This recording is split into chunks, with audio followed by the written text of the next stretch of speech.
Hello and welcome back to another episode of Alumni Tech 47. Today I want to show you something that came into my collection unexpectedly. Now before we get started, I just want to thank you guys for surpassing 200 subscribers. Like I've said in the past, each new subscriber is an achievement for me and I thank you all for sticking around. I do have more videos planned for the future, even with school coming around. So this is the first unibody iMac ever sold. Since the iPhone's release, Apple could now turn back to the products that they have been neglecting. This iMac was a massive upgrade from the last iMac, which looked like an iMac G5. So this iMac turned up in my collection, and I think that this mighty machine is probably the best budget option for people buying a Mac. So here's how I got the Mac. I was out with a friend last week driving to thrift stores in my area, and we were going to this last store. After looking around, I found this iMac sitting in the glass case waiting for someone to take it home. I asked if I could get a look at it and they told me that it had a RAM issue.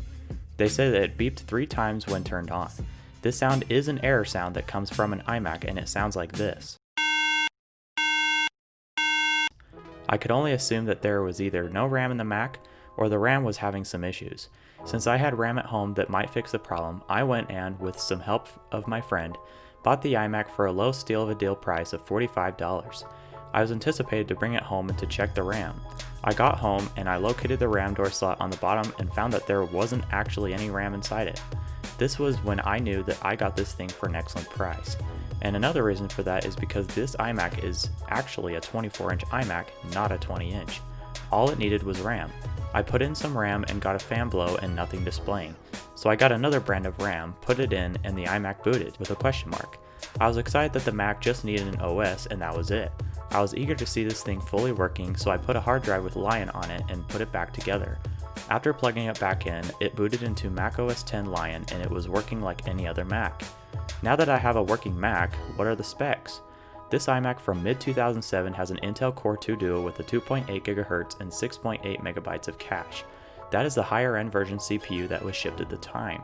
I also installed 4 GB of DDR2 RAM, but I could upgrade it to 6 GB of RAM for a small improvement. The graphics on this iMac is an AMD ATI Radeon HD 2600 Pro graphics with 256 MB of VRAM.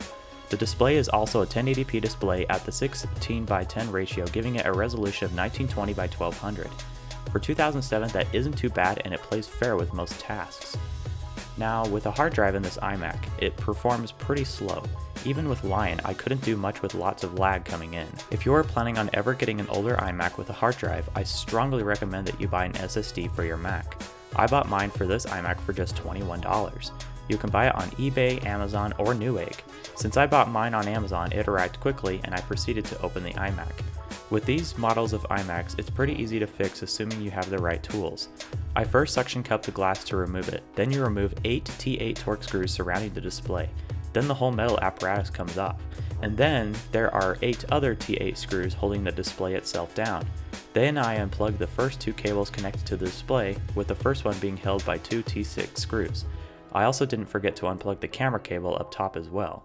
I then unplug the small temperature sensor cable on the bottom. Lifting the display a little bit reveals the power cable connected to the display that gets unplugged by pushing down on it. Then the display comes out. From there I could access the storage. I removed the hard drive by disconnecting any screws connected to it as well as the SATA cables. Since SSDs are only 2.5-inch drives, I just taped it on. The SSD doesn't have any moving parts, so taping it down in any way will work great. After installing it, I put the whole iMac back together by plugging in the display cables and installing the screws back into the right areas. I made sure that I cleaned the glass and display panels to get any dust or fur hairs off of it before placing the glass back on the face of the iMac. I then plugged in the Mac and could now get an OS installed onto it. The latest version of macOS that can run on this machine is macOS El Capitan, so I used an El Capitan USB installer that I made earlier. I held down the Command/Windows key and R while I turned it on. This pulled up the install page with options. I clicked the disk utility and formatted my SSD using macOS Extended Journaled and set my partition map to GUID. Now I could install macOS El Capitan on my SSD.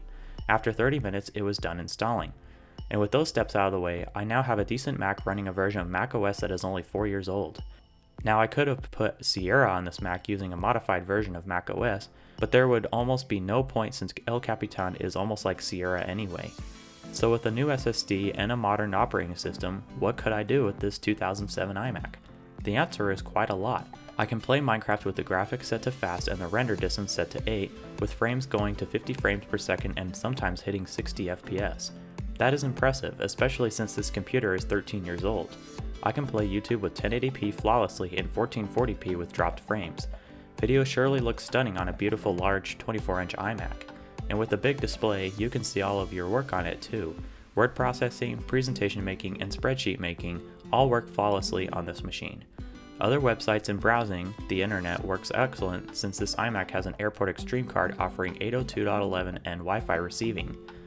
Now something that the iMac struggles in is hardcore online gaming. Not multiplayer gaming on something that is installed on your system like Minecraft, and not cool math games. But games like Crunker and other graphic-intensive online games don't seem to want to work on this iMac.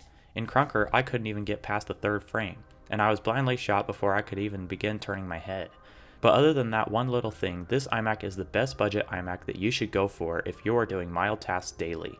Although I did buy this Mac for only $45, I have to add the SSD into the mix, so I paid a total of just under $70 for this entire setup. That is worth it for what it can do. If you are looking to buy a 2007 iMac, or something very similar to it, they are sold used on eBay for as low as $100. You might be spending $150 if you're looking to get one with a 24-inch display, but that is still an excellent price for what you would be receiving. And if you aren't planning on getting an iMac, I hope you enjoyed this video anyway.